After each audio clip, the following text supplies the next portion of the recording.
All right. Good morning, everyone. Welcome to the Friday SLO Talk. My name is Jarek, and I am the founder of the Friday SLO Talks. I have a pleasure to be joined by the California Assessment Coordinators Hub, or coaches for short, who are going to help moderate the discussion. Coaches, would you please introduce yourself, Enrique and Amanda? Good morning to everyone. My name is Enrique Jauregui. I am the SLO coordinator for Fresno City College in the Central California. And I am just down the road at Reedley College, Amanda Tainter. I am the faculty coordinator of instructional design and outcomes. Good morning, everybody. Michelle, would you like to say hello? Oh yeah, the muting thing. Yes, go ahead. Thank you. Oh, we're so glad to be here. Michelle Dunbar from Cal State University, Dominguez Hills in the Los Angeles area. And I'm an integrated assessment and accreditation specialist here in Academic Affairs, Office of the Provost. Glad to be here and helping out and supporting. Thanks. Thank you for joining us. So today's topic, ChatGPT in higher ed classrooms, seems very timely as it attracted over 500 registrations, which is a new record for the Friday SLO Talks. We're just so very happy about this.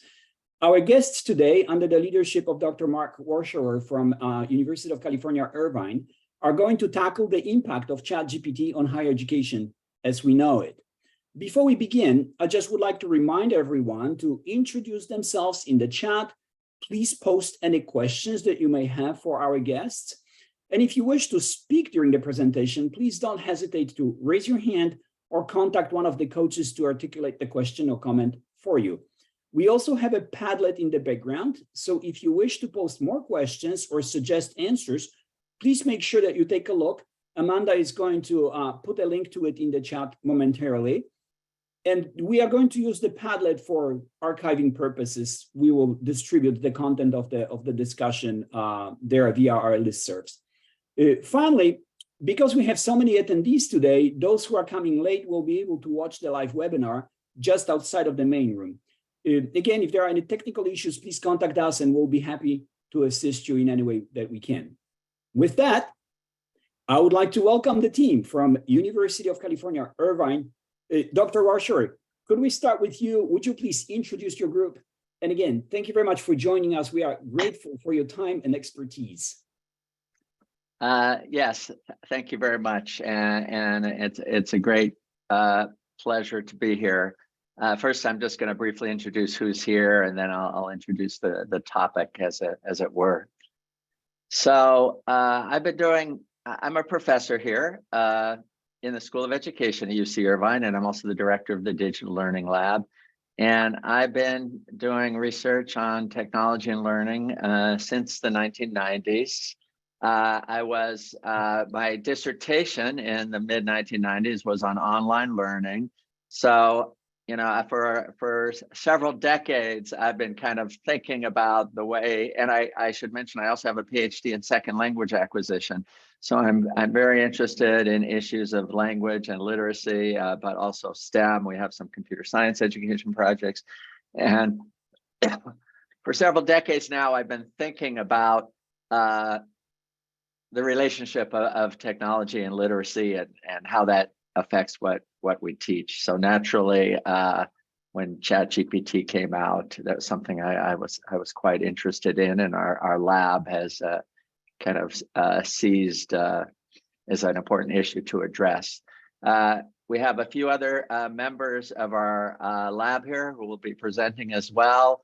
Waverly Tseng is a PhD student who has a strong background in teaching writing in higher education. And she will be talking about it from that perspective as well. Go ahead and wave, Waverly. Chen Du is a professor here in global languages and communication who has a background in computer-assisted language learning. And she's been thinking about ChatGPT and starting to work on ChatGPT in relationship of teaching of second language learners on campus. So she's going to talk about this particularly from the perspective of second language learners. And then we have Daniel Ritchie. Daniel is another PhD student here who is at a conference for the Society of Research on Child Development for his work on AI and learning. And he was kind enough to duck out of the conference for a little bit.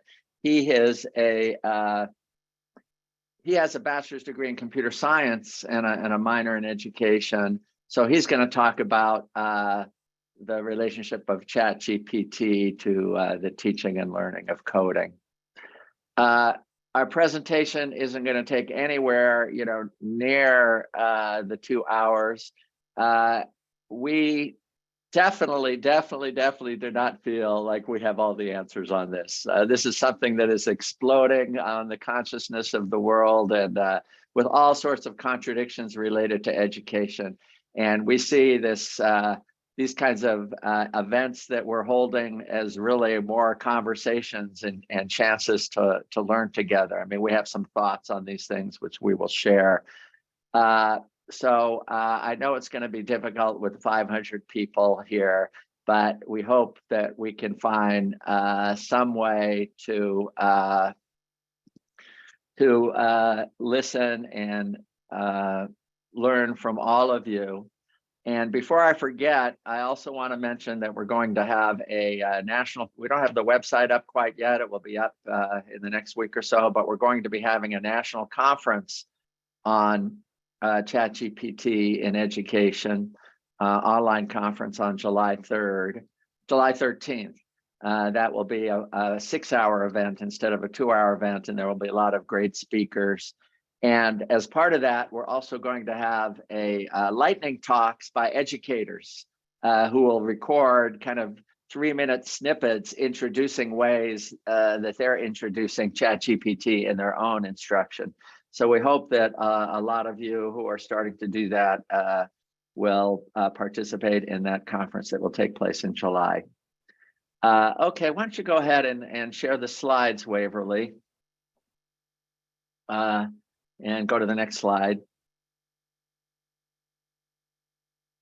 And go to the next slide. So, we've all seen the headlines on this the last few months. They started in December with the end of high school English. And then they jumped in January to ChatGPT being, banned from schools, devices, and networks because of fears about it leading to cheating and things like that. And then all of a sudden, the next month, we're seeing headlines like the most important job skill of the 21st century. So this, at the root, is the contradiction that all of us are facing. On the one hand, I completely understand the desire to ban these tools, because if not used effectively, they can be used to circumvent student learning, and certainly student learning to write, which is one of the most important things that we're teaching in community colleges more broadly. On the other hand, they are extremely powerful tools, and not, we're used to thinking about tools that have special affordances with people and talent and skills, and that's somewhat true for this. But ChatGPT also has a lot of potential affordances for the least privileges among us. Think about the person with intellectual or cognitive disabilities who maybe has trouble writing coherently and can use something like ChatGPT to help them convey, help them write much better emails and communicate better with clients. Or think of people who immigrate as adults and the challenges they face in learning to write English. My own wife is a professor in the Cal State system who's been in the United States more than 20 years, but having grown up in Japan, writing for her as a native English speaker is still a challenge. So this is the basic contradiction we're facing. Go ahead, Waverly, next slide. So first, it's important to understand briefly, what ChatGPT is and how it works. And I think most of you are familiar with this. Waverly, can you tell us what we're looking at here? We're looking at some text prediction that Gmail does to kind of anticipate what you'll be typing next. Right. You all know that Gmail and other programs kind of anticipate what's going to come up next. And how does Gmail do that? Well, it has a corpus of many. First of all, it's a corpus of everything that you've written, but it doesn't just go by that. It has a corpus of, hundreds of millions of emails written by millions of people. And it uses that to kind of think about the patterns of what are the likely, letter by letter, word by word, phrase by phrase, kind of what's going to come up next. Next slide, please. Well, now, interestingly, this is a slide I made about 2 weeks ago, and it's already outdated because in those interim 2 weeks, GPT-4 has already come out. But basically, GPT works on, and GPT-3 and GPT-4 are the underlying, engines that are underlying ChatGPT. And what ChatGPT is sort of a conversational interface that allows people to communicate with these engines. GPT does basically the same thing as Gmail. It's a text prediction system, except in this case, it's based on, pretty much anything that's ever been published digitally over many, many years. So it has a huge, huge corpus. It has very sophisticated models. So that allows it, go ahead to the next slide, to very quickly and easily produce text on kind of a wide variety of topics. Like I typed in, write a brief bio of Mark Warschauer, professor of education at UC Irvine, and it spat this out in about 30 seconds. Go to the next slide. But if you look at the bottom of this slide, some of the things that it spat out are nonsense. I've never been a visiting scholar at Harvard or Stanford or University of Cambridge. Now, some people interpret that to say, that GPT is like, lying to us, or it's dishonest or immoral. That's not really the right framework. It's a much larger and much more sophisticated type of auto prediction of text, which means it has no knowledge whatsoever of what it's saying. Because it has such a huge database, a lot of the time, most of the time, it gets it right, but it also, can get it wrong. So what does that mean for how we have to treat this in education? Well, educators have dealt with this contradiction before. And I think, the best example of this is the graphing calculator. I mean, there are many, many other examples of that. When calculators first came out, a lot of educators were concerned, is this going to destroy mathematics education?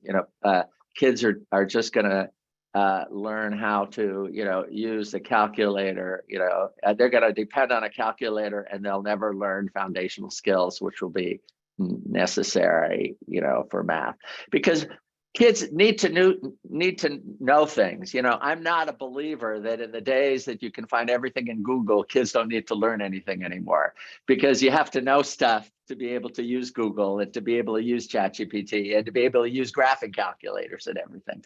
So that's the contradiction. These tools can prevent learning, but they're necessary. Just like it would be ridiculous to take kindergartners and not teach them to add and subtract just to use graphing calculators.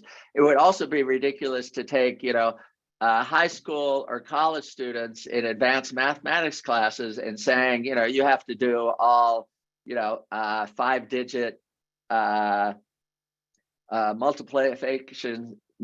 multiplications and divisions by hand, because they would never get any serious math done. So that's the contradiction. It's when and how. And eventually with calculators, we work that out.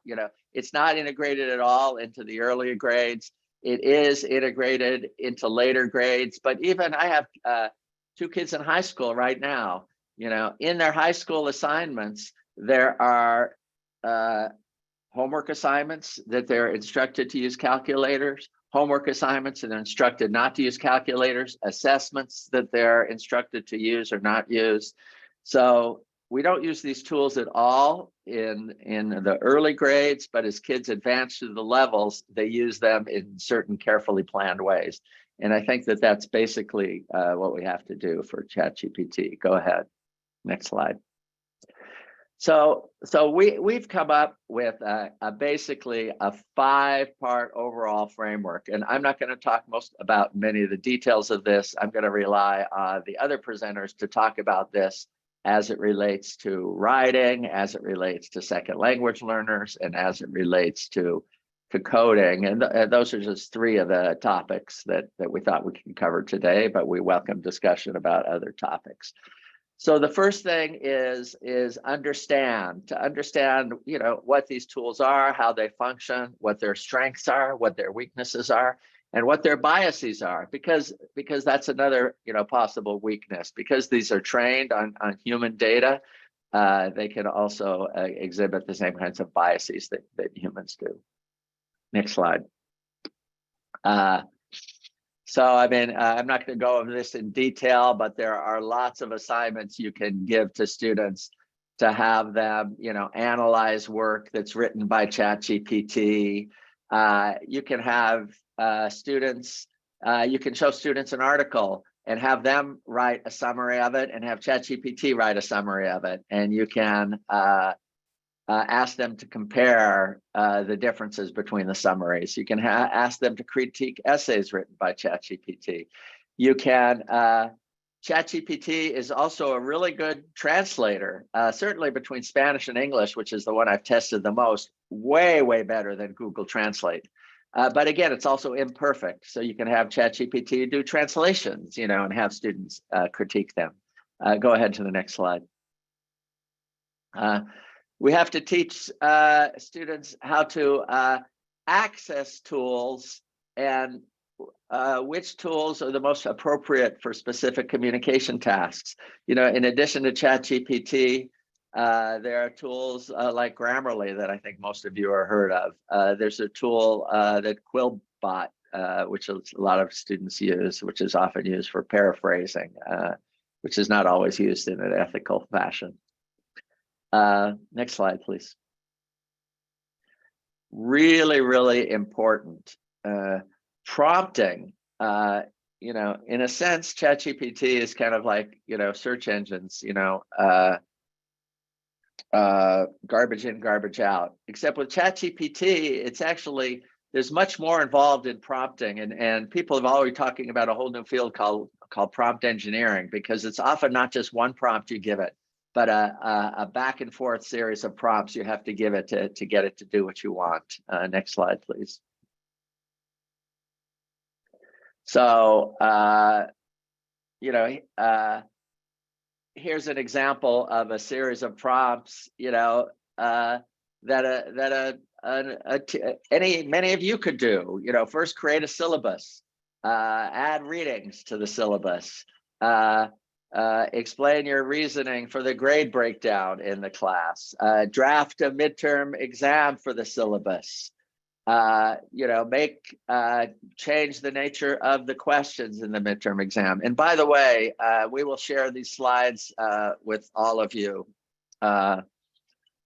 later on.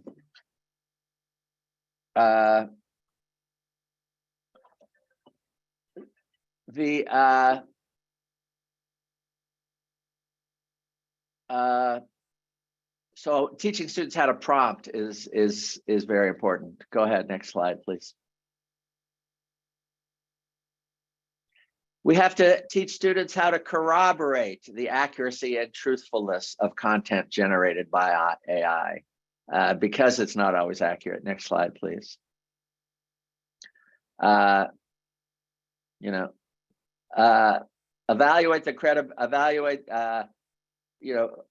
Look at the sources that it cites, evaluate the credibility of the sources that it uses to support its claims, evaluate whether those sources even exist, because as some of you might have discovered by playing around, it will invent citations. Go ahead, next slide, please. and to learn how to incorporate AI-generated texts in their own writing ethically and effectively. This is really, really important to do. We can't teach students not to use ChatGPT. I mean, we can, but more importantly, we need to teach them how to use it, because this is going to be very important in their careers, as I'm going to talk about in a second. So go ahead, next slide, please. ChatGPT itself has some suggestions on, ways that it could be cited. It involves transparency, it involves clarity, and basically letting people know exactly how you're doing so. But just like, it's already challenging with English learners especially, but with a lot of students. We tell students we don't want them to imitate. We tell students, English learners, we do want them to learn English by imitating, but then we later tell them that when they take text from other people's writing, it's plagiarism. So going through exactly what and what is not plagiarism and how to cite sources is a real challenge with English learners, but it's a challenge we have to face. How to work with ChatGPT is a similar challenge. And here's an example of something that somebody put in their syllabus on that. Next slide, please. So the bottom line is, I like to talk about the June-July contradiction. In June, when students are in class, we're tempted to punish our students for trying to use ChatGPT. But in July, when they go on the job market, employers care less about authenticity and more about efficiency, productivity, impacting the market, et cetera, and they might be punished for not being able to use ChatGPT. And so this is the contradiction we have to overcome as we think about how to, we have to do things in June that not only keep people from cheating, but also allow people to develop the skills they'll need in July. Next slide, please.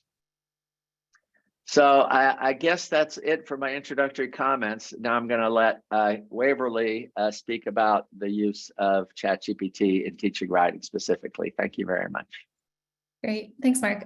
So hi, I'm Waverly. I'll be speaking about using ChatGPT in teaching writing. So for some background, I'm a current PhD student at the School of Education in UC Irvine. Prior to my time here at UCI, I taught writing for an introductory freshman to sophomore general education writing course sequence that also integrated things with the humanities field, so philosophy texts, literature texts, things like that. So my experiences informed a lot of how I think about writing and really helped me understand to some degree, at least, the challenges a lot of students face with understanding how do they even get started, how do they write and learn how to write to a certain format. So as many of you know, because writing is inherent in so many fields, in every single field, writing is important in a lot of ways. One, it's important to help with conveying ideas to a broader community, so writing to communicate. And this is something that everybody does on a daily basis, whether through emails, text messaging, etc. Writing is also important within the classroom and outside to kind of help with learning, right? So engaging with material, analyzing material, reflecting on course material. So writing is important in a lot of ways in the higher education classroom and other classrooms as well. ChatGPT, of course, appears to threaten this because as we've seen, ChatGPT is very capable of generating writing very easily. There is a fear, a very natural fear, that students can just generate responses to questions and not actively engage in their own development as writers, people who need to write in all aspects of life, and also as students who are kind of learning to become part of that community of people conveying ideas with each other, academics, people in the workplace, etc. So to start, I want to look briefly at an essay generated by ChatGPT, and I won't go into detail. I don't want to read the whole thing, but the basics of this is that I asked ChatGPT to write me an essay, and the prompt's on the screen, write me an essay about why home is the most important theme in Homer's Odyssey. So this is a prompt that was based on a lot of essay prompts that I helped students myself work with in this writing course sequence that I taught for a number of years. And so a lot of what I see in this essay is actually similar in some ways and also not similar to what I saw in the essays that I had to grade that I help students with writing. And so this essay, just from kind of a short, quick skim of it, right? And there's this essay is actually longer than what I could fit on the screen. ChatGPT gave me a few more paragraphs, I think. This was generated by ChatGPT in under a minute. Very fast. And you can see it's pretty good in terms of the writing and the flow. It's pretty easy to read. It conveys its ideas pretty clearly. And it actually brings up some pretty good ideas with regard to the content that can help with understanding how, what we can do to expand on this essay.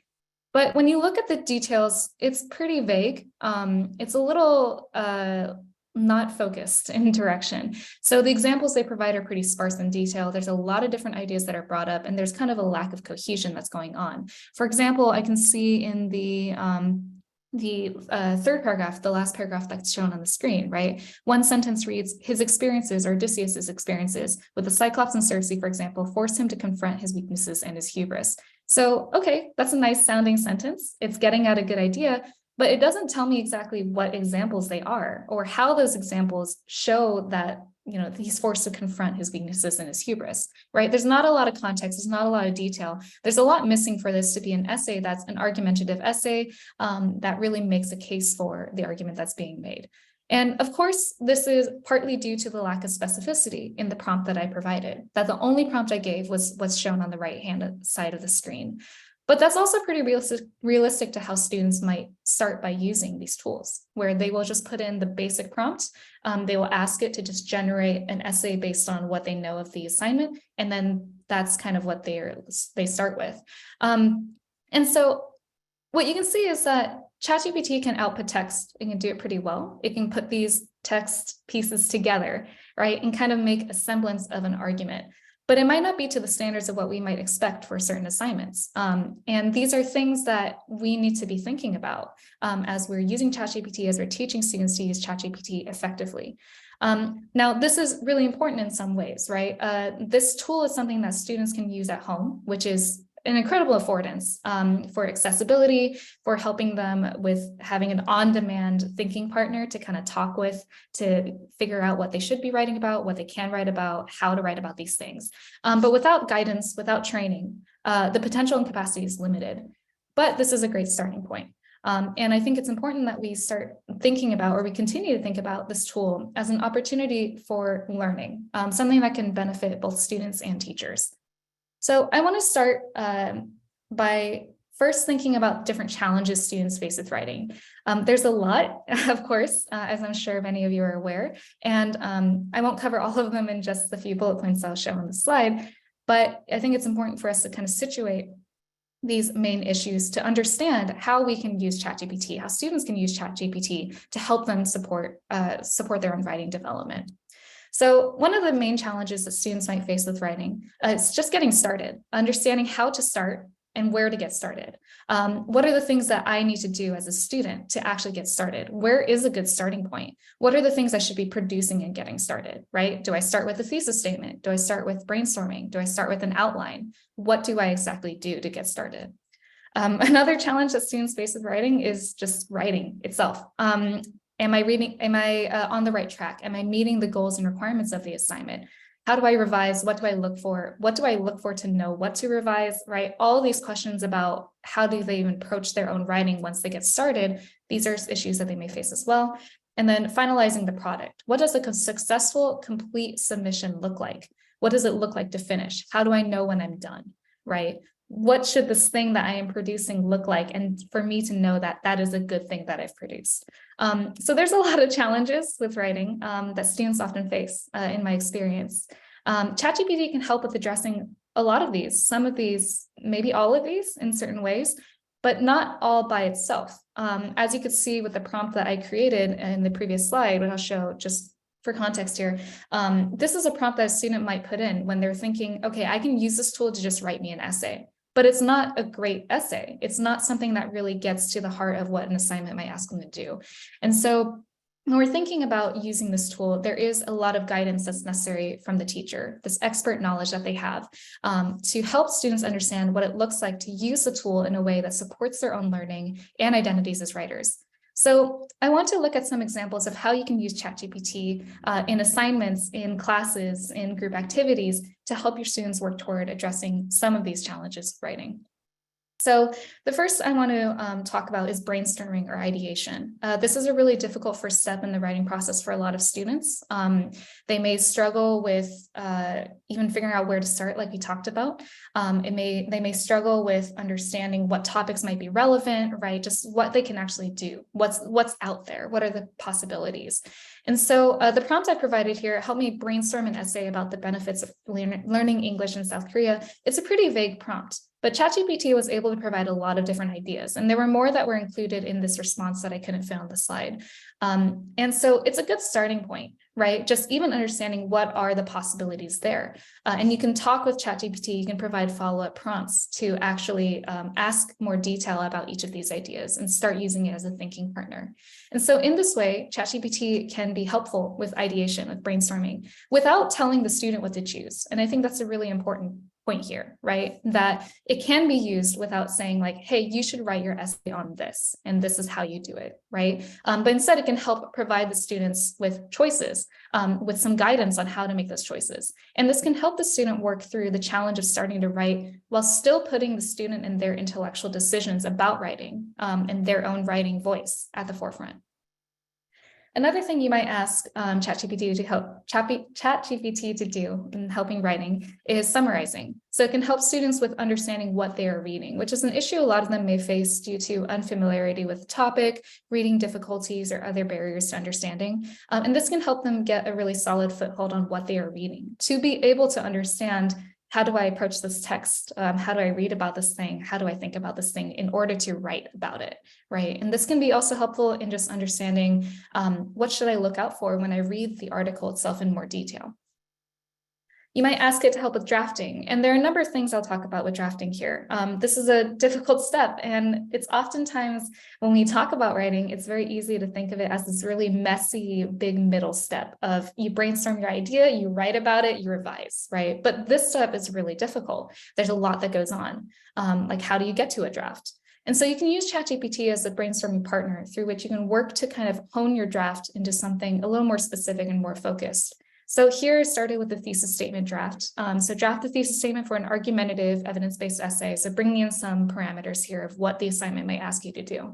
That argues that dogs are better for apartment living than cats. So provides me a thesis statement. It's a solid start. It takes in the argumentative nature into account in that you are making an argument. It brings in some preliminary categories of evidence, right? So it's a good start. And what you can do with this, I mean, there's a lot of options, but one way that you can kind of build on this is to use the thesis statement as a model for an outline, right? Thinking about how different pieces of writing, different parts of the writing process can work together and be cohesive, and helping the student through this process think about, okay, the outline can be built from the thesis statement. There are things that the thesis statement should do to kind of help with writing the structure of an essay, right? So in this example, they provided an outline. Of course, there's more that was provided here, just kind of fit on the screen. And it's a really good start, but you might notice that it needs some tweaking to really better fit the goal of supporting the main argument that dogs are better for apartment living than cats, which is just an argument that I asked it to write randomly.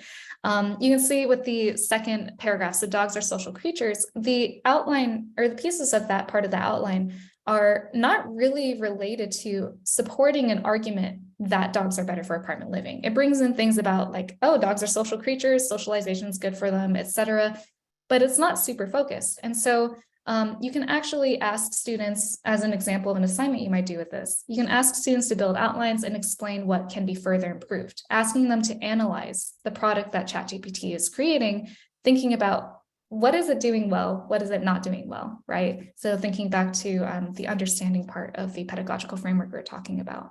One example you can also do with ChatGPT is to kind of use ChatGPT to do that as well, where you can ask ChatGPT to actually improve on certain parts of the writing. So in this example, I asked it to adapt the part in the outline to focus more on supporting the main argument. And it's a little better now. It's a little more focused. And through this kind of prompting process, right, we can work with ChatGPT to make this writing better in the process of allowing the student to think about how they can actually work with the tool to do this, right? Engaging them in that writing process too. So this can eventually become an original creation by the student. And it is already in this way, right? The tool is outputting something and the student can think about it, think about how to prompt it, how to word these prompts to get it to a state that they want.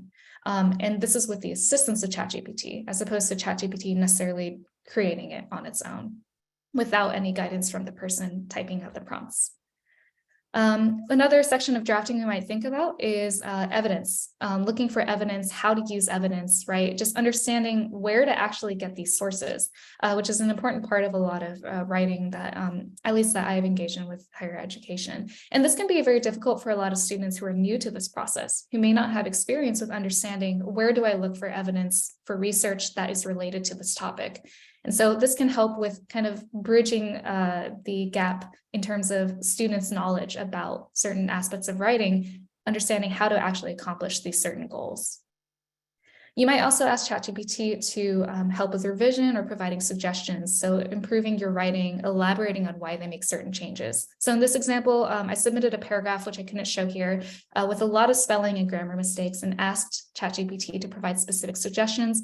And it gave me a revised version of the paragraph. And then I asked it to explain why they made those changes. So they provided kind of a list of brief explanations. You can keep asking ChatGPT to give more details too. But I thought this is an interesting way and a nice example of how you can actually use the benefits of this tool of being able to talk to it, right? And engage in conversation that isn't just one question, one answer, but multiple questions, multiple answers that are related to each other, a conversation, and really using it to help you understand, how can I improve? What can I take from this? And not just asking it to revise and just submit whatever it gave you. You can also ask it about counterarguments. This is something very notoriously difficult for students to construct from my experience in writing courses and other courses as well, where asking the students to think about other perspectives and then also to write about it. This can be very difficult. And especially if they are spending a lot of time with their own writing, where they get very wrapped up in their own ideas. So ChatGPT can be really useful in serving as a thinking partner by offering different perspectives very quickly and really asking the student, the person typing these prompts, to think about, how would I respond to this? Or is this perspective actually a valid one, right? Considering the evidence that I have. So just serving as a very quick thinking partner that's there. They can use it at home again, which I think is a great affordance there that we've discussed, and just helping them develop a strong arguable position and asking them to reflect on it as they are using the tool. You can also ask it for feedback.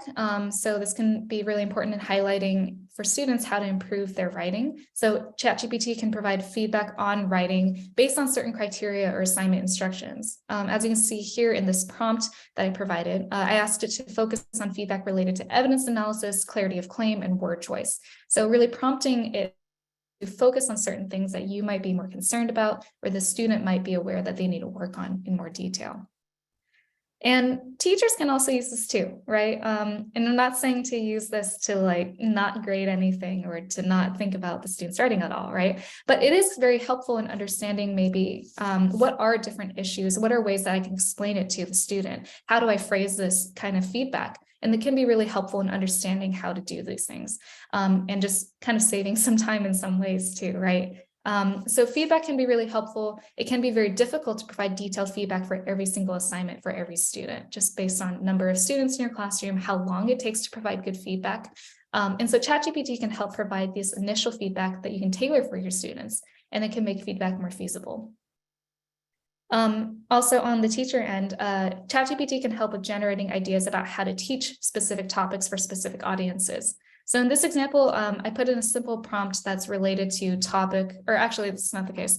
I created a lesson plan about the history of ChatGPT. So asking it for college students, giving it an audience, giving it a location in case that's relevant, sometimes it is, about the topic. And it was able to generate a pretty specific lesson plan. Again, I couldn't include everything here, but it has learning objectives, it has a duration, it has materials, it has a breakdown of different activities with time allocations to each section.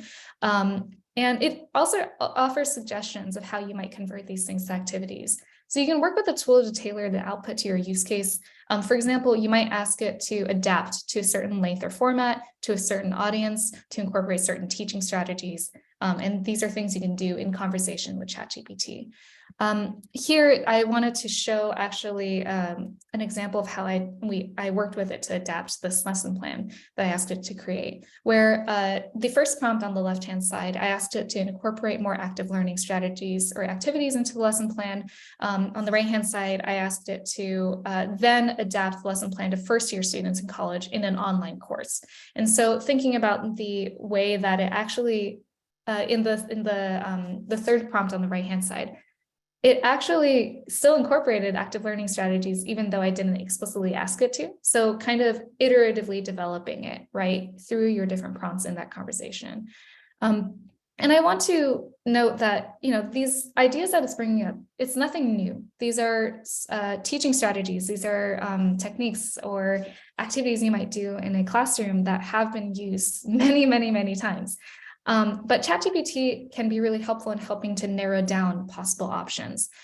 You are still making these intellectual decisions behind these choices, right? You are the one making these intellectual decisions about how to prompt ChatGPT to make the thing that you want it to make. And it's your knowledge about what is good teaching to guide the prompts that makes the output better.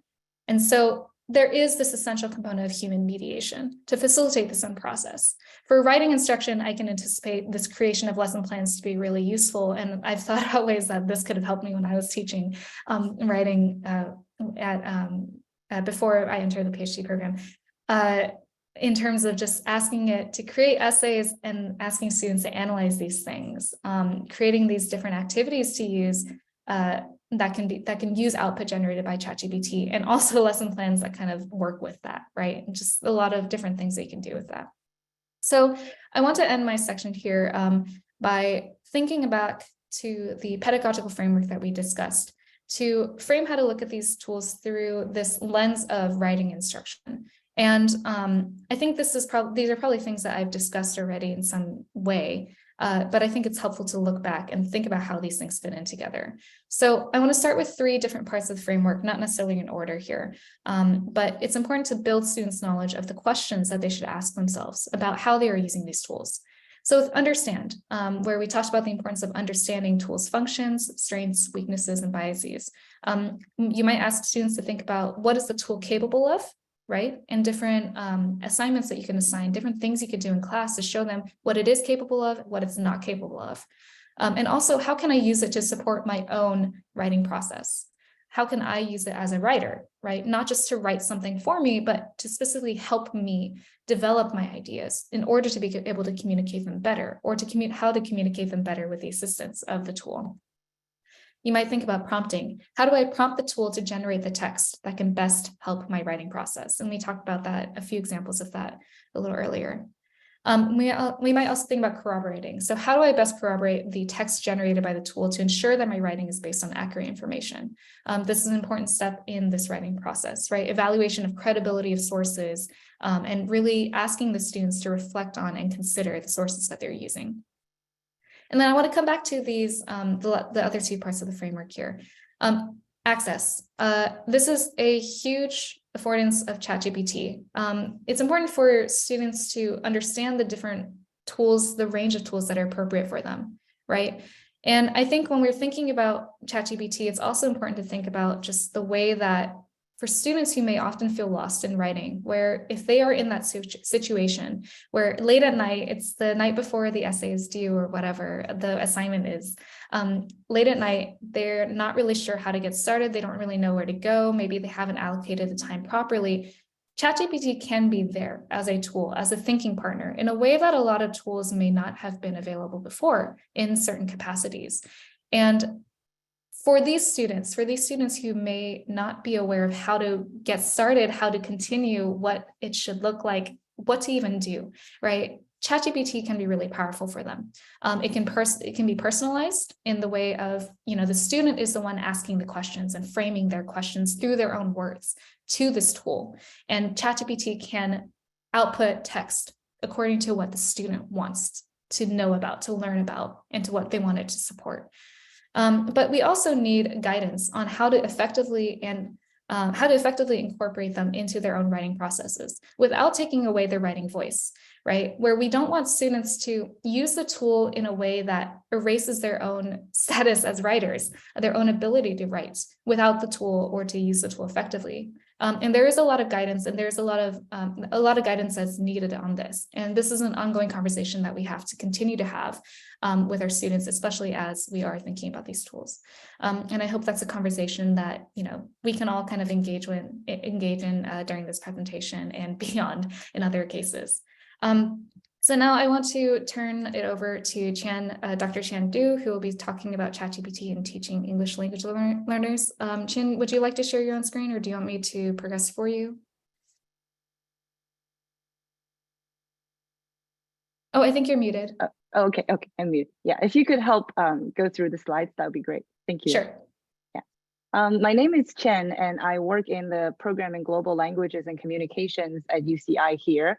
Our program primarily offers courses for multilingual students. We offer undergraduate and graduate writing, reading, oral communication courses.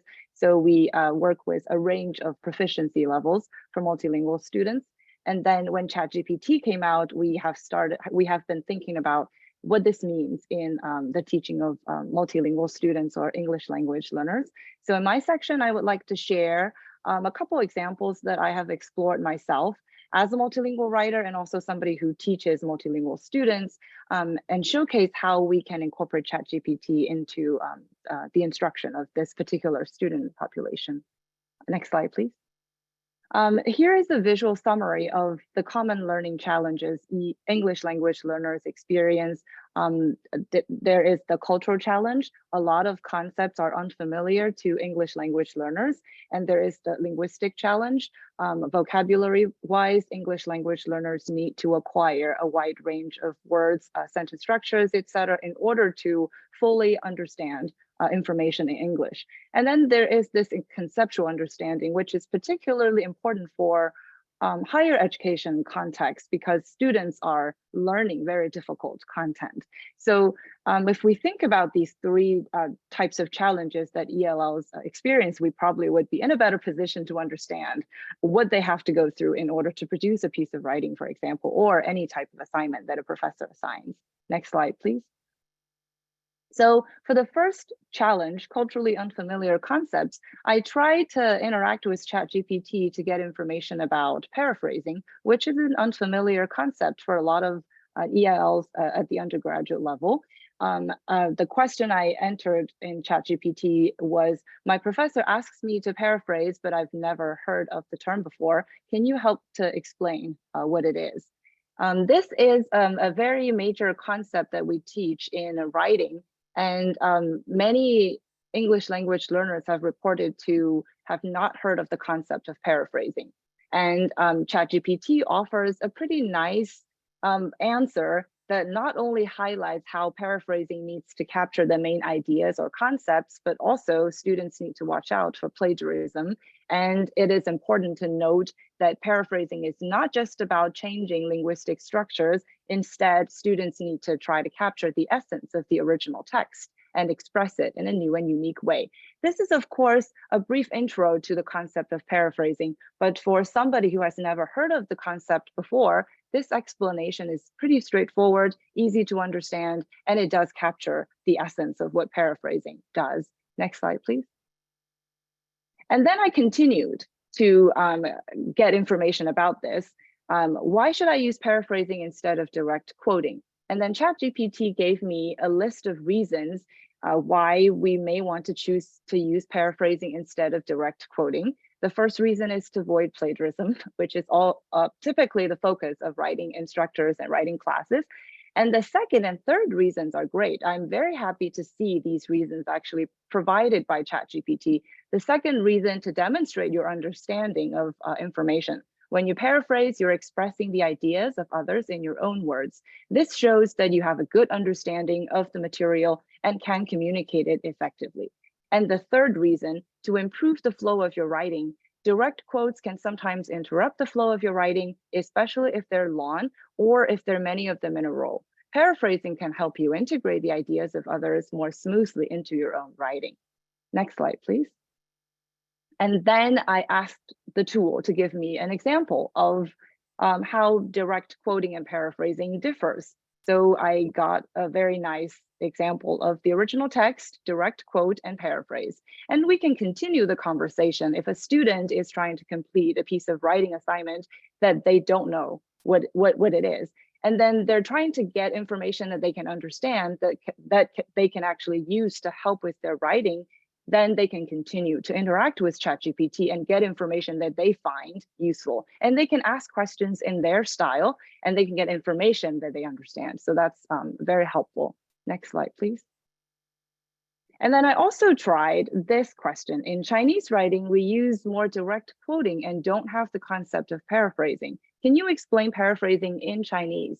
And then I got this very nice blurb in Chinese that explains what paraphrasing is. And I read it, it actually makes sense. The translation or the explanation in Chinese is good. If a student has trouble understanding the English explanations, we can have the student use the tool to try to get the information in a language that they're more comfortable with. Next slide, please. And I also tried something that's related to, for example, a reading that we often assign. And this is a random article I pulled from the internet. California could ban certain food additives due to concerns over health impacts. This is the type of articles that we often teach in the undergraduate writing courses. And these are the first two paragraphs that I took from the article. I underlined some of the vocabulary in these two paragraphs to show where the challenges might be for English language learners. And the red underlining is for concepts that may pose potential cultural challenges, unfamiliar concepts. And the orange underlining is general vocabulary that could still be difficult for undergraduate English language learners. And then the bluish, greenish underlining is the technical vocabulary that they probably need to read more about in order to understand. And the first sentence has a word assembly, which is probably a new concept for many English language learners, but it's the first sentence, so they can't get past it. They have to read it and then go on to the next sections. Next slide, please. So I tried what Google was capable of when a student asks, who is a California Assembly member? And these are the results. As you can see here, the first results are sponsored results, and these results would probably only make sense if you know who is a California Assembly member. The first result that actually provides information is that list of names and party information, and then the district numbers. And then we have Wikipedia, and then we have the CA government. A student needs to go into these websites in order to get a very simple answer of this, who is a California Assembly member? So this would take a lot of time. And also that is the first sentence of the text.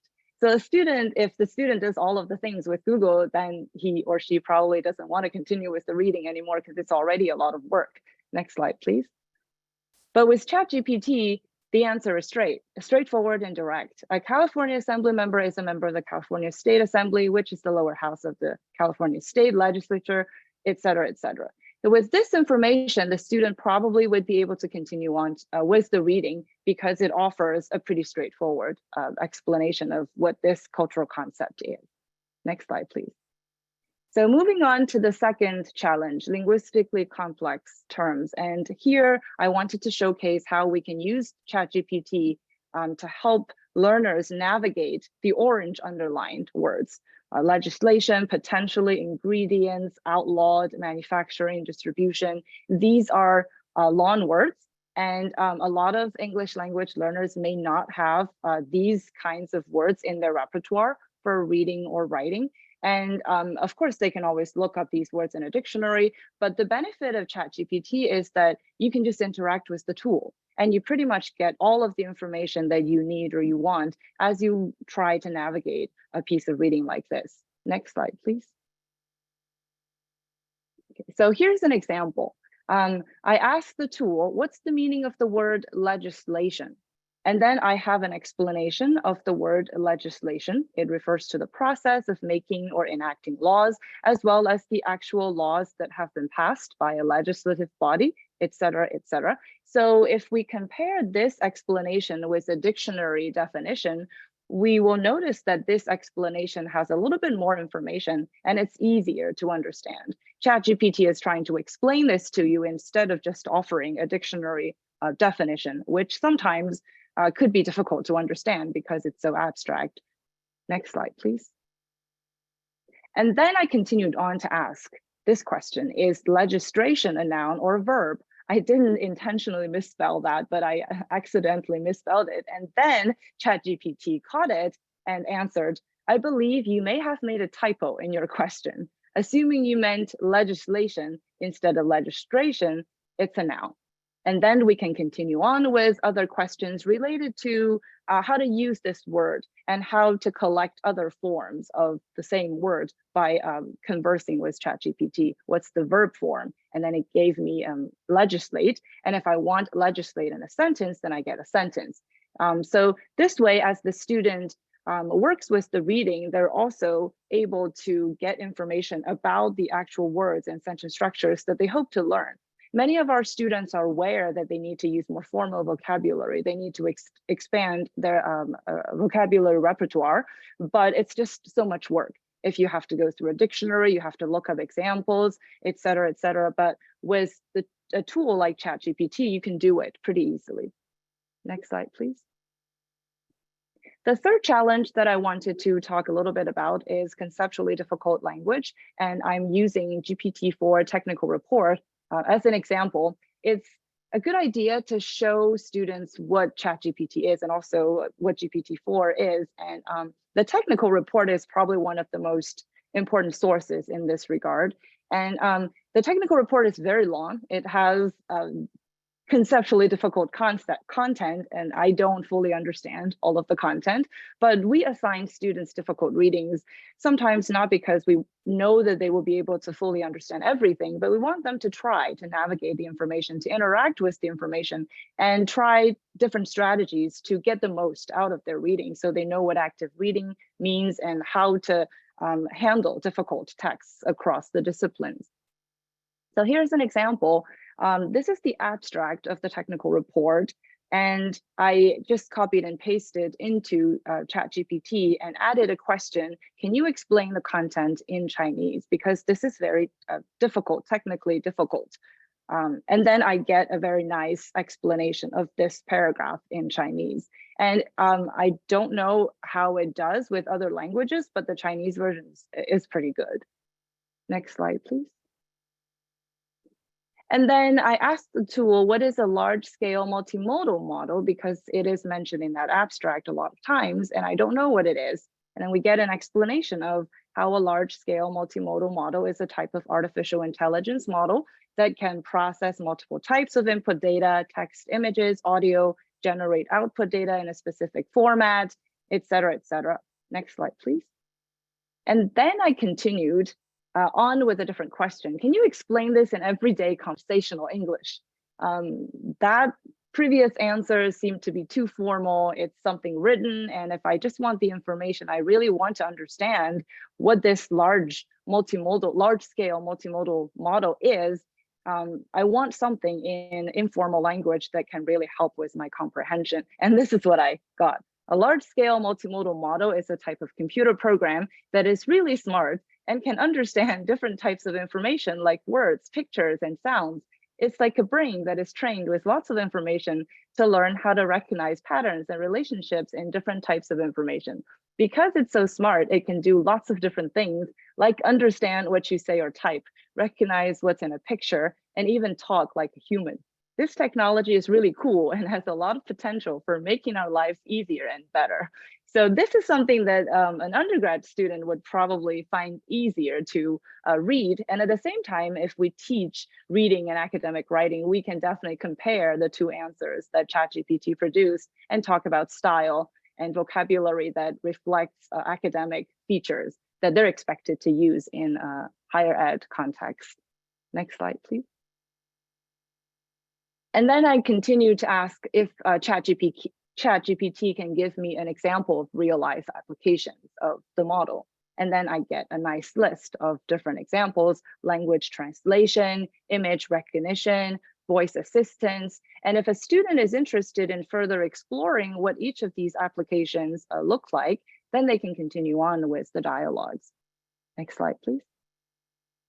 So I hope in these examples, I'm showcasing how ChatGPT is a really helpful tool for teaching English language learners at the university level for the availability of the tool. First of all, a student can just open their laptop and then start asking questions, and they don't have to go through millions of websites just to collect information about who is a California Assembly member, for example.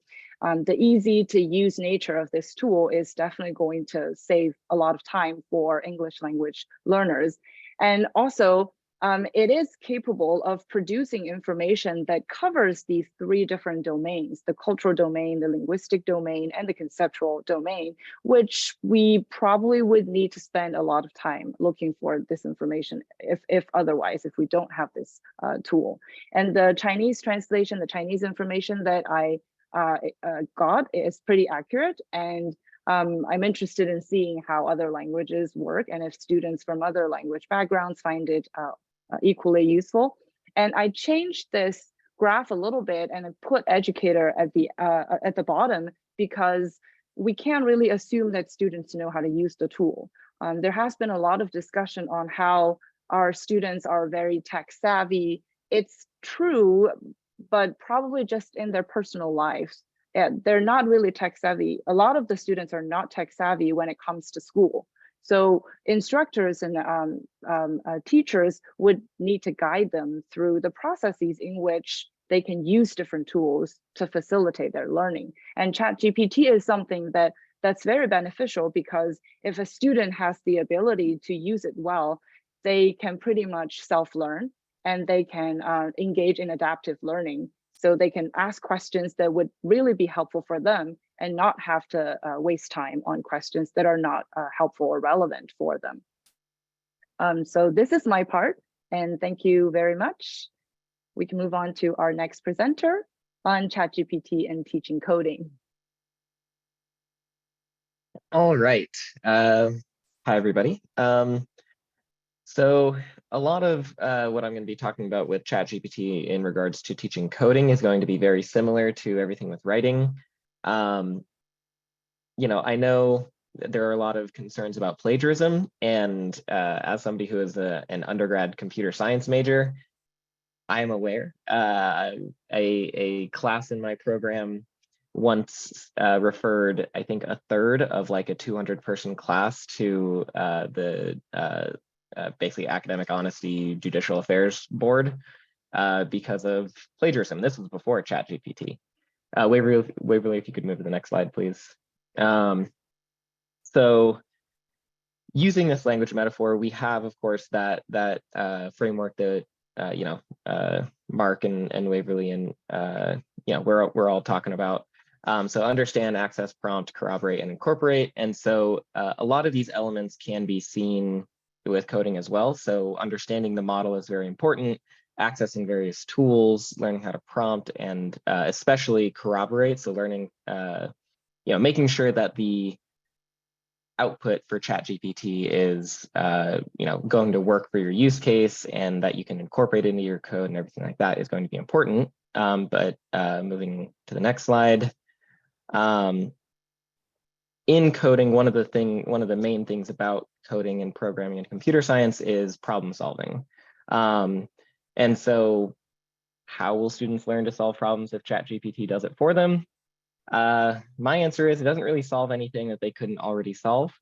ChatGPT was trained on, the corpus of, millions of pieces of code, potentially billions. And so anything that it can solve, the only reason it can solve it is because that problem has already been solved and is accessible somewhere on the internet. So moving on to the next slide. So I don't know how many of you are coders, know how to code, but personally, when I'm writing code, and I know this process is very similar for a lot of people, a lot of the resources that I use are going to be things like documentation for code. So like when I'm writing Python, sometimes I have to go back to the Python website itself and look at their documentation. If I forget maybe how to do some particular construct, then I can go to like a website like Geeks for Geeks, which has like a bunch of tutorials on things. And then for helping with debugging and kind of more complex problems, there's Stack Overflow, which is very popular, very common forum to use where people can post questions and get answers. There's a lot of answers on Stack Overflow. And honestly, that big plagiarism problem that I was talking about is typically referring to students copying their answers from Stack Overflow and just copy and pasting them into their response. And I think that instance at my school where like a third of the class got referred to judicial affairs was basically one particular Stack Overflow answer where everybody copied it into their homework assignment.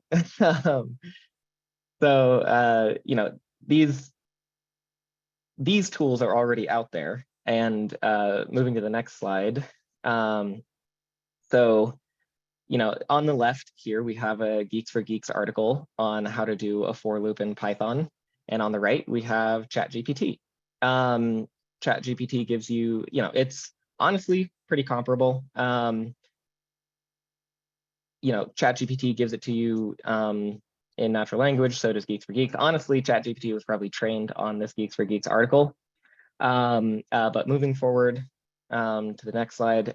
So this is Stack Overflow. So I posted the question and then one example answer and then another answer. And you can actually see there that there's 11 possible answers on Stack Overflow, whereas in ChatGPT, you can just plug in your code and get, some debugging help with that code. So the code that I wrote up top on the right in my ChatGPT prompt has several errors, and ChatGPT basically rewrote it without errors.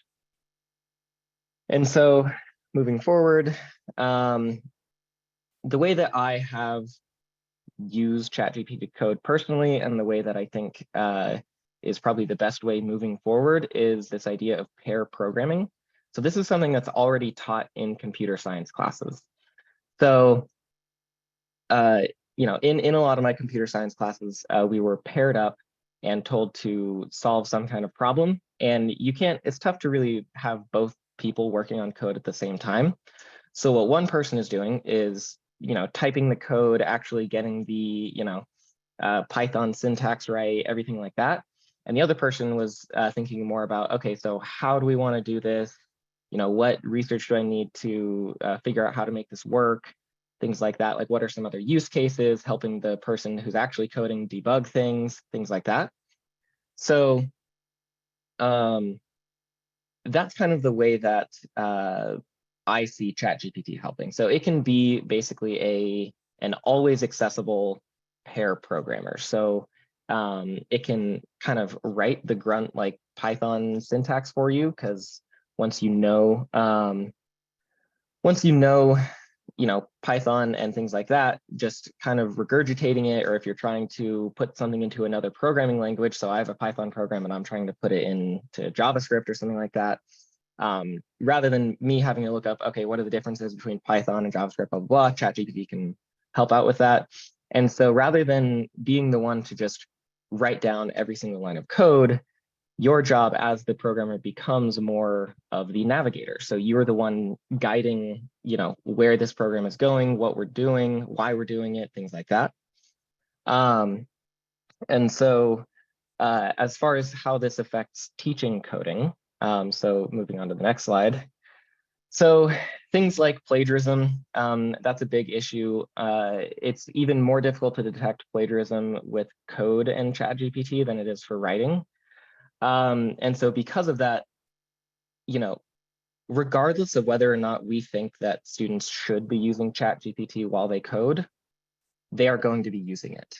And so rather than focusing on like getting them to memorize the programming constructs of Python and things like that, it might be better to focus on what is the process of creating a program, of developing software. So rather than testing the student on a test where you're trying to figure out exactly what a for loop does or something like that. More about, okay, so how do I envision a solution to this problem? How do I design the solution? Because ChatGPT is not going to design for you. I have tried. It does mediocre at best, and even then it's very like outline and doesn't actually give you a design. GPT-4 might be a little better on that because it can use images, but even then, not quite there. But on the reverse side, with the human as the designer, even GPT-4, I've seen somebody take a picture, a like hand-drawn design of a website, and then GPT-4 turn that into code to create that website. So once again, that design process, that testing the design, the process of actually constructing an app, the complex problem solving of it. So how are you actually going to solve the problem of, creating some app to, help students navigate their campus or something like that? Actually coming up with that solution is still going to be on the program, and that's what I think we need to focus on rather than the actual coding itself. Because like I said, these programming problems, like these simple, like how to do things in Python, things like that, anybody who can use Google can find that answer anyway. ChatGPT is just going to make it easier and faster. And so rather than focus on the thing that we can do easily and quickly using a tool, we need to focus on the things that we can't do. Of course, this isn't to say that we shouldn't teach introductory Python or anything like that.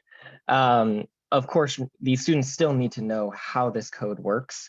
And so those introductory coding classes aren't going to just disappear. And we can't just ignore that aspect to it, because as part of that framework, incorporating and evaluating what ChatGPT spits out, we still need to do that. So that's still an important skill.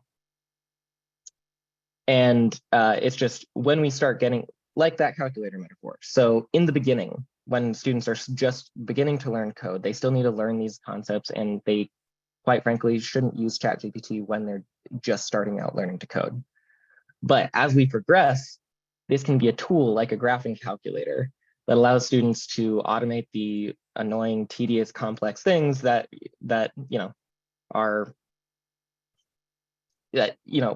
experienced programmers don't need to deal with. And at the end of the day, teaching the collaboration with AI is going to be really important, because the people that are going to, like Mark said, the June, July,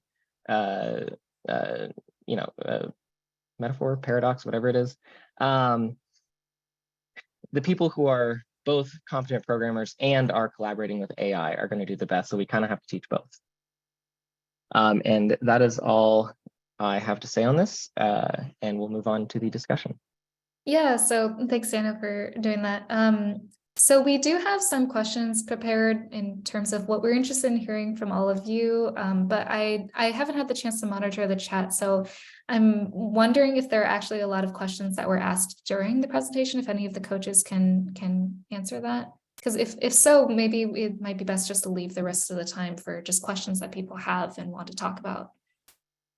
There are a lot of questions in the chat. I don't think any of us could even accurately sum up a lot of conversations. And so we did wanted to see if any of the presenters wanted to address any questions. Maybe they saw some in the chat, and since we didn't have an opportunity after each presenter, maybe there was some questions that they wanted to directly address, and then we can go to anybody that wants to raise their hand and unmute. You do need to ask to be unmuted, so once you raise your hand, then we can unmute it. But we wanted to give the opportunity for any of the presenters to address any questions maybe they saw in the chat first. Sure, thanks. I think I saw Mark wanting to, yeah. Thank you. Yeah, I was kind of waving my hand there because I was muted and I couldn't get out. I don't have an answer to this question, but I think it's at the heart of a lot of the issues that I've been thinking about over the last couple of months, and I think it's articulated extremely well. So I wanted to call it to our attention I mean, maybe my colleague Tamara Tate wants to throw an answer in, but it's from William Devine in the chat. And William said, when CliffsNotes first came out, I'm sure the publishers would have loved it if we integrated it into our lesson plans instead of rejecting it as unacceptable. But that would not have been healthy for our students' intellectual development. The advice here has a premise that we must integrate ChatGPT instead of eliminating it as a problem. There's no doubt about the efficiency of using CliffsNotes or GPT, but why venerate something that interferes with intellectual engagement? I don't doubt that ChatGPT can be used responsibly as a tool by humans, but if it replaces the need for critical thinking and analysis by students, we need them to avoid it. No. I'd like Tamara to maybe try to reply to that, but I see other people, Lori, Alex, also have their hands up. So let's have Tamara reply first and then have a couple of other responses to that same question. Lori, you can go ahead. Thank you. Thank you. Yeah, I was pushing back a little bit to the question because I think it actually is making it more critical thinking. More critical thinking is becoming even more critical, so to speak. And I'm seeing teachers use it in classrooms in ways that show the need for the critical thinking to be brought to the problems. We're working in an engineering technical writing class, and the students gave very detailed research presentations about a topic, went through everything. And then the instructor said, let's ask ChatGPT what it thinks. And it said something. And at first glance, because we all know how fluent it is, it seemed like a very good answer. But then students who hadn't done the research but had heard the presentation said, well, actually, no, it's wrong about that because we just learned that this and this and this are an issue. And the team that had done the presentation said, actually, it's interesting because we were all for using biofuels for this purpose originally. And then the deeper we got into it, we realized that there was this issue and this issue and this issue. So the students in their conversation realized in a very clear way, ChatGPT wasn't thinking as deeply as they were. And they had an oral exchange around what they had learned and what they had researched and why they were still a valuable part of this process. So I'm seeing it with younger students using it as well to say, well, what is missing here? What voices are left out here? So a lot of it is really in how the tool is presented and the agency that's given to the people and the students to interrogate it, I think. Laura Levine, and then we had Alex and Lewis after that. I had a question for Waverly, and that was a lot to process. So I get and I like how it can be used as a collaborative tool, but it still feels like it could write a big portion of the text for the students, and that concerns me, like knowing what the students' real writing abilities are. So do you have any thoughts on that? Yeah, thanks for that question. And if anybody else wants to also jump in and kind of think about that, I think the cool thing about thinking about ChatGPT with writing is that everybody kind of has to engage in writing when using it. So it's possible a lot of other people have thoughts about that. I think my view is I think it's tricky, right? And this is part of the conversation, part of the kind of ethical conversation we need to have amongst ourselves as educators and also like with our students, where it's what is the goal of the assignment, I guess? What are the writing goals that we're asking the student to construct for themselves? Is it that, is the purpose of the assignment to have them understand how to construct a thesis statement and what goes into it? If that's the case, then I could imagine thinking and saying that using the tool to write a thesis statement for you would be sort of defeating the purpose of that assignment, where let's say it's a more introductory writing course, right?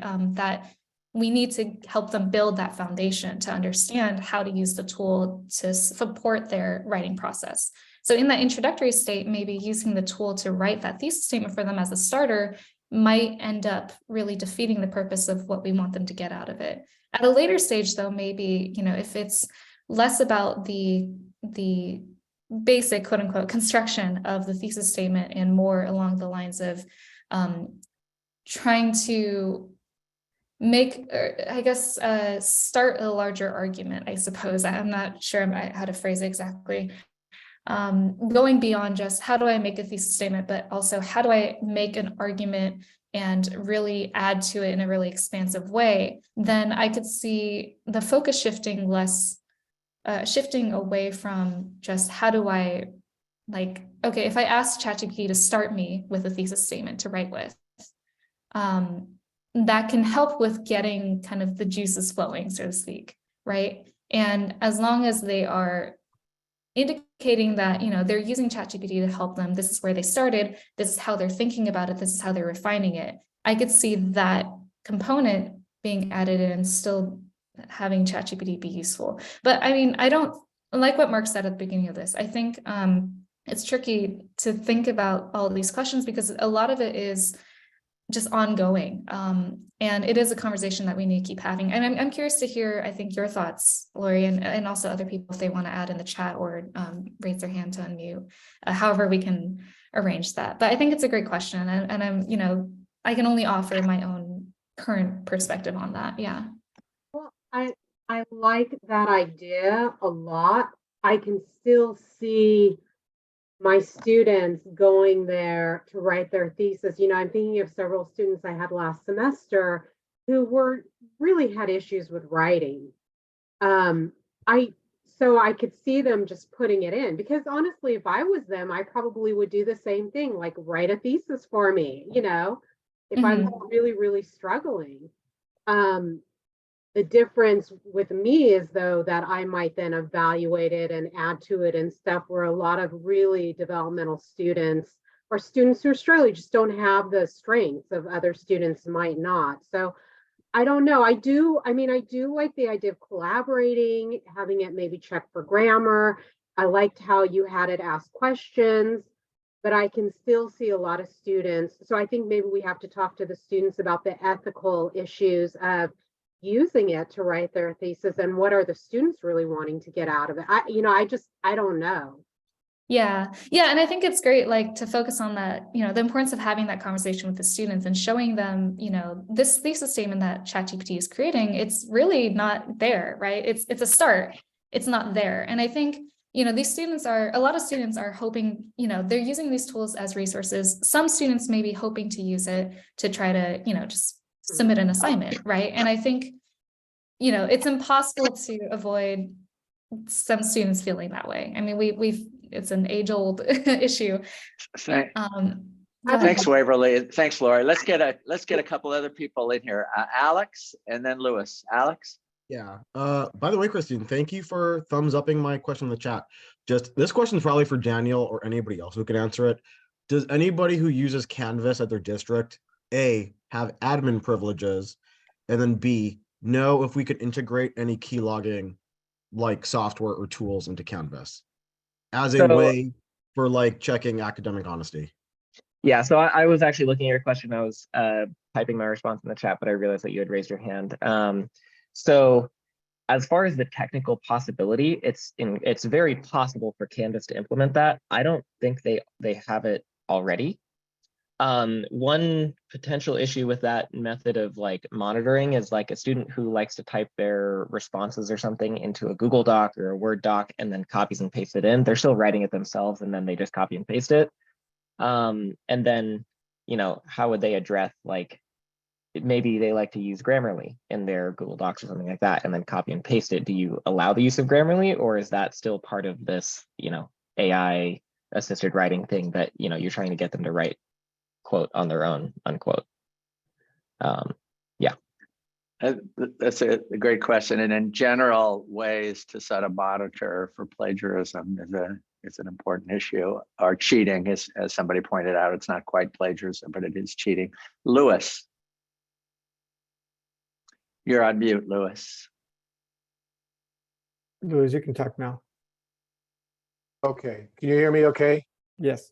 Yeah, Yes. Thank you. I'd like to go back to that original question about Cliff Notes. When I was a student, I used Cliff Notes regularly. In fact, as a student, I read Cliff Notes more than I read any of the required assignments. I wasn't a great reader. I did like to read, but I didn't like to read most of the assignments that were given me. I think as educators, and I've been teaching community college for many, many years, we have to really get real. The vast majority of the students are going to use AI, are going to use AI to avoid the assignments. They're going to use AI so they don't have to read the Odyssey. They're going to use AI as shortcuts. We can, as academicians, we can engage in all this talk and all this idea, but the students, the only students who will use AI effectively are the students who don't need AI. They're the critical thinkers. They're the ones who know how to write. They're the ones who are interested in learning. What I see with AI, and I see with a lot of other things, is we're going to have to create a new community college course, 2-year community college course, teach people how to use AI or ChatGPT, because it just adds another layer of distraction, another layer of confusion in an educational system where most students want to get out as quickly as they can, want to get a job, want to write a resume letter without thinking about it, would prefer Cliff Notes or AI to even spend time learning. It's hard enough to teach critical thinking in a world of social media today. Why do we need another tool and another layer of learning how to use another tool to create critical thinking? Humans don't create tools in this culture for education. They create tools for efficacy. They create tools for profit. They create tools for politics. They create tools for destruction. They create tools for productivity. They don't create tools for critical thinking, because if they critically thought about the tools they create, they wouldn't have created any of the tools. The precautionary principle of don't do anything unless you know the effect of it has never been followed by humanity. And I know this might sound radical and whatever, but it's a fact. I want my students to learn morality. I want my students to be curious and interested. Another layer of AI, artificial intelligence, is not going to increase their curiosity. It's simply going to confuse them more and put them more and more into a space where they're not connected to reality because it's artificial. So that's my take on it. I think AI, like Cliff Notes, should not be used in an educational setting at all. Thank you for listening to my rant. I appreciate it. Thank you. I think those are important points to consider. I do have some comments about the tool point, but I see that Gabi had her hand up, so maybe I'll let her go first, and then I'm going to reply to the comment you raised about tools. Yeah, I mean, I went to a school where we read a tremendous amount, and Cliff Notes was certainly there. And the faculty who asked the questions that could be answered by the answers in the Cliff Notes, they did. And the faculty that asked questions that couldn't be answered, how does this relate to you? Link this to something we learned in class, link this to a past assignment, something in current events. You couldn't use Cliff Notes to answer that. I wasn't a writing teacher, but I have taught writing to middle school and elementary school students. And if you ask them to relate something to themselves, AI wouldn't help that. If you ask them to compare two things, if you build one assignment on the other, I think some of my very favorite writing assignments when I look back was a piece of artwork or a photograph that the teacher said, you know, write a story about this, and to compare what you wrote with what your classmates wrote. I think we learned the most about, wow, this person's really creative. I didn't think that way at all.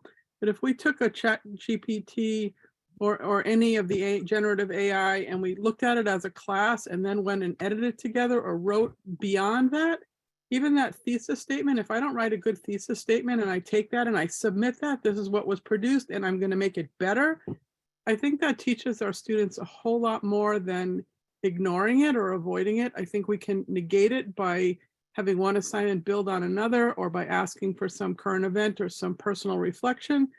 But I think if we ignore this the way most K-12 folks were told to ignore social media, look what happened there. I think we have to use it and look at it. But I also still have a large foot in the K-12 world, and we are teaching elementary school students to build with AI, middle school students to create chatbots. I think that if we think this is going away, it's only getting more and more and more. Well, I think Gabi raises a good point about it getting more and more. It's already being integrated into Microsoft Office. I'm confident by this time next year there'll probably be some integration into Google Docs. So I'm not as sanguine about Lewis that we can just kind of ignore it and keep it out of the classroom. I want to raise a question about the tool. A couple people have raised a question about a tool, and it is true that most tools are developed for profit.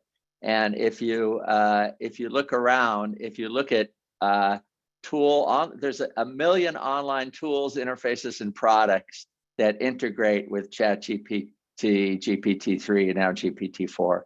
Most of them, almost all of them, are for the business world. Like, basically they use GPT's API, which it means they send instructions to GPT and get back, but they have their own interface. So if you're a business person, and then you can easily, pay $10 or $20 a month, and then you have this nice interface with guaranteed access, and it's like, click here to create a blog post for your new product, or a social media, or a brochure, or an advertisement, or whatever you need for your new product. Almost nothing is being created yet for education, but I expect that will change. I mentioned this in the chat. People should check out Khan Academies. I think it's called Khanmigo, Khanmigo. Their product ideas for incorporating GPT-4 are pretty remarkable. But we've been thinking about what kind of tool that could be created for the teaching and learning of writing. And I'd like to get your feedback on that. Right now we're creating a Chrome plugin to be used by teachers who may not want to, who might want to allow but constrain the way that students can use ChatGPT. So this Chrome plugin might have, like certain boxes, like it might say, please give me feedback on my paper, or please, I don't know what it would do, summarize this paper. We would have to think about, what particular features that it would be worth it to have in a constrained environment for the teaching and learning of writing that we could create. So that's just something that we've been thinking about working on. Of course, we're not a big education company. We're applying for some grants and things. And I suppose, somebody could apply for a very large grant and really try to do this well, to really have sort of a brand new platform for this. But at this point, we're thinking about something smaller, like a Chrome plugin. So if anybody has any thoughts about what kinds of things they would like to see in a tool that interacts with GPT for educational purposes, I'd love to hear that. And we can also take other questions and comments. Mark, quick question. Thank you for your answers. As we focus, the focus is the Friday SLO talks, student learning outcomes. How do we ensure with any AI, how do we ensure that students are learning the skills and competencies, and that AI does not interfere with us teaching the skills? Go ahead, Tamara. Tamara wasn't able to present today because she had another appointment, but she's the person in our lab who's taking the lead on these projects. So if she's still here, maybe she stepped out for a second. Okay. And I will admit I was reading comments and not listening. So what's the question? I apologize. Jarek, can you repeat the question? It was me, Enrique. Oh, thank you. As I don't know how to rephrase it. Maybe as we have this Friday SLO talks, right? And the SLOs are student learning outcomes, right? How do we ensure that AI, as faculty, that students learn those skills and competencies? And how do we make sure that AI does not interfere about us learning I mean, I was teaching those skills in competition to students. I think that for me, that's where the rubber really hits the road, and I'm not sure of a good answer yet, honestly. Because we know writing is incredibly difficult, and we know it takes a lot of hard work and practice to automatize some of those skills and to get it down to a level where you can really do it well. And we know kids are only getting, you know, like in the K-12, they're getting maybe 15 minutes of writing practice a day, really, right? So there's not a lot of writing going on before they get to you guys. So they don't have a lot of those muscles built. So I think it is a huge challenge.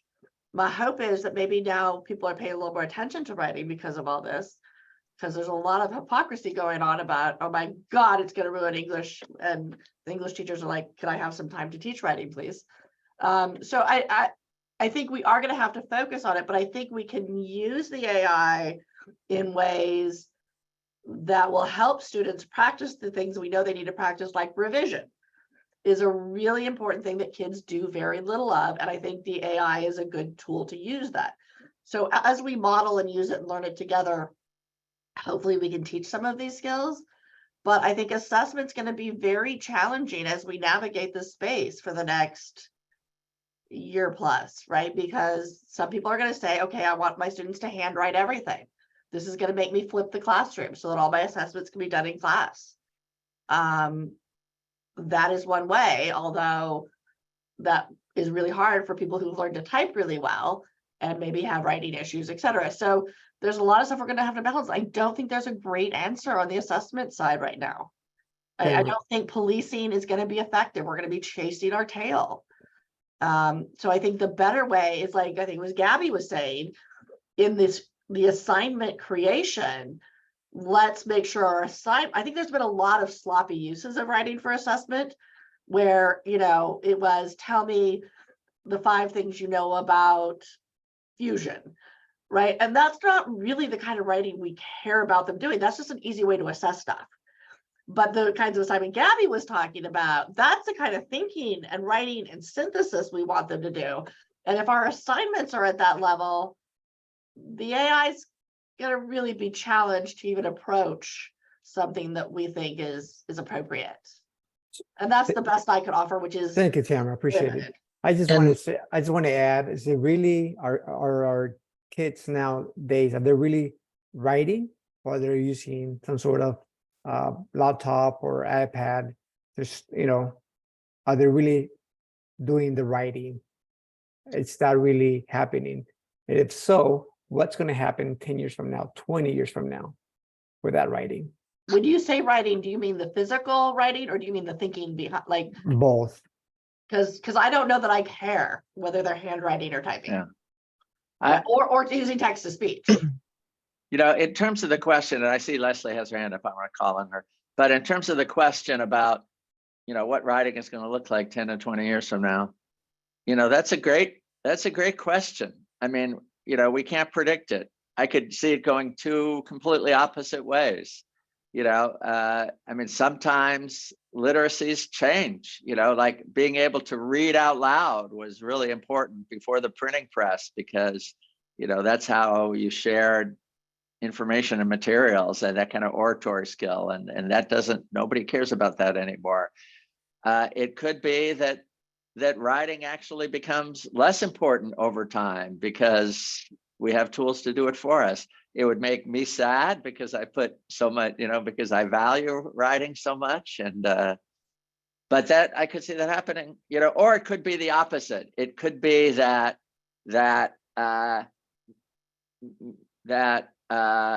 computer generated writing is so common that the ability of people to be really, really good writers and rise above that, you know, takes on even more value. And as people said, you know, writing is connected to thinking. So this is all very complicated. Leslie, what was your question? Well, first of all, Mark, I want to tell you that I totally agree that in 10 years, we may be thinking about, is writing a necessary thing? At least, to go back to Waverly's point, writing to communicate might become more something that tools do, whereas hopefully we can maintain writing to learn. But my question was, has anybody thought about how they might change their course student learning outcomes to accommodate this idea that maybe we'll be asking students to work with AI to get through the writing process?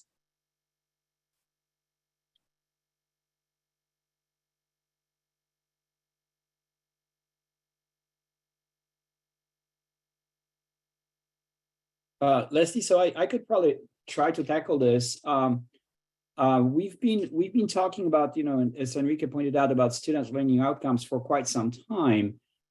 And the pushback that the concept of assessment of student learning is getting from faculty is pretty much the fact that there is this historically phrased power structure in the classroom, right? That the teacher is the broker of all the knowledge, and students are told what it is that they know or they don't know in the spirit of the conversation, interaction in the classroom. So we've been talking about the concept of flipped classroom to change that. It's just that I suppose it's easier said than done, again, at least before ChatGPT. And it seems that now that idea is being pretty much present in our classrooms. The question is, what are we going to do about it? So I think that's a very, very important question. And really the focus now more than ever is the idea that paying attention to what students learn is more important than what it is that faculty do. In a sense that we have all the tools as faculty, all the tools at our disposal to share, disclose, communicate the content of the course that we are teaching. How students learn those ideas is really entirely up to them, and we can guide them through the process. But ultimately, it's the production or what it is that students bring to the classroom in terms of their own skills and competencies that they have acquired in the process. That's for us to assess. So I think that ChatGPT is really making us all rethink the structure, the power structure in the classroom. And that's a challenge. As I was responding in the chat, it's something for us to discuss, to internalize, to really hash out and figure out how to make it work in the long run. So again, I just welcome to the discussion. And as many of us pointed out, we really don't know what's awaiting in the future. We really don't know where those discussions are heading. I think that the most important part is that we have those discussions, and student learning is the holy grail of this. So, and just to kind of chime in on something that I've been thinking about with the last couple of questions, like going back to Enrique and Lewis and Gabby, but one thing that this, and this could very easily be youthful optimism, but like one thing that this might make us consider as educators, as teachers, those tools to cheat, to get through the class without learning, like, Cliff Notes and things like that, have been around for a while. And students who want to use them are going to use them. And yes, ChatGPT makes it much easier to do that and might lower the bar for students who are trying to skate by in a class like that. But not just the students who don't need it, don't cheat, but the students who are motivated to learn in the class aren't necessarily going to use those tools. When I really liked a book, when I thought that, my teacher was teaching us something important and that the book was really important for my learning, I read the book. I didn't read the Cliff Notes. And so perhaps this makes us question, how can we design what we're doing to motivate our students to not use these tools?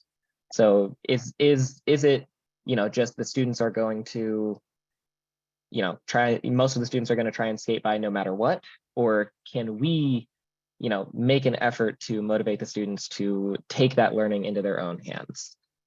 And like I said, very possible youthful optimism, but just a thought that I want to have out there. I don't think I have youthful optimism, but technologist, and this is a new tool, and I'm looking at how can I encourage students to learn with this in a way that they couldn't without it.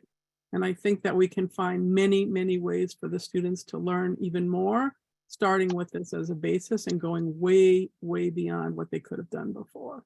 And I think we have to look at all tools that way, because that's what we've been doing since the beginning of time. We didn't say people were cheating on walking when they got on a horse, or when they left the horse for a car, and when they left the car for an 80-mile-an-hour train. We didn't say they were cheating. We said they were doing something better or faster or different. And I think we need to figure that out quickly, because it's, you know, the next generation of GPT is coming out in a week or two, and this was 4, and the next one's going to be 6 or something like that. And it's just going to happen fast, and we've got to keep up. You know, Gabby, thank you for that analogy. I couldn't use it. I had worded better, from a horse to a train to a car, right? And who knows, we're going to be a bullet, you know, bullet train in airplane. So that's a good analogy. How our educational system is rapidly changing.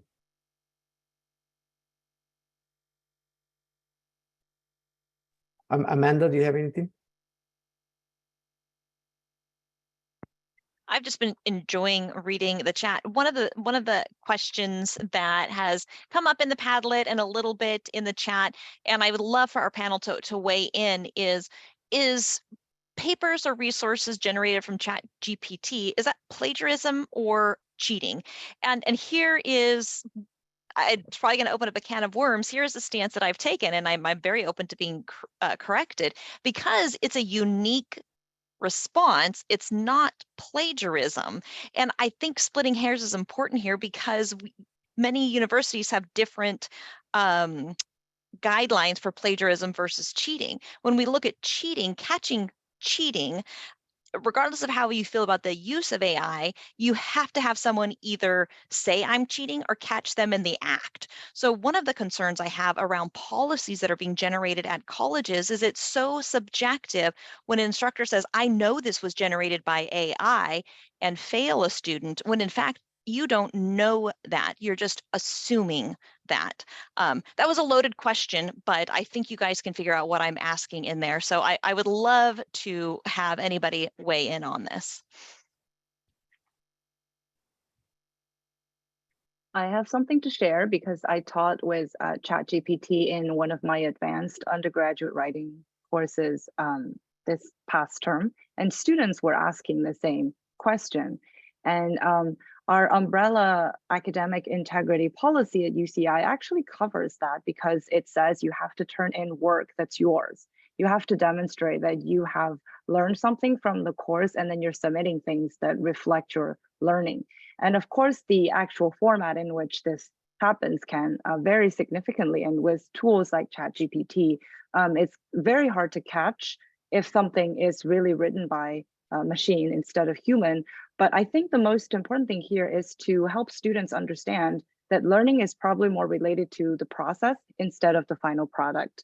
Of course, I want to see an essay written by you on your own, but I would also be interested in seeing how you actually navigated the process of writing that essay, what tools you have used throughout the process, what problems you have encountered, what things do you think you have done really well in, and what areas do you think you could improve on.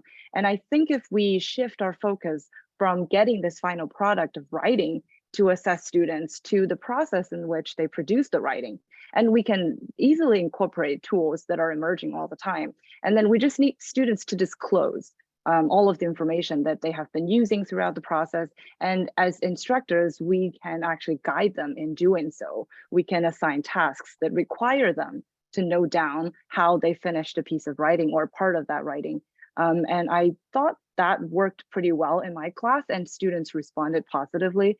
And even before ChatGPT came out, there was this huge debate on plagiarism, because really it's very difficult to say whether something is plagiarism or not when the teachers don't really have the time to actually look into what happened.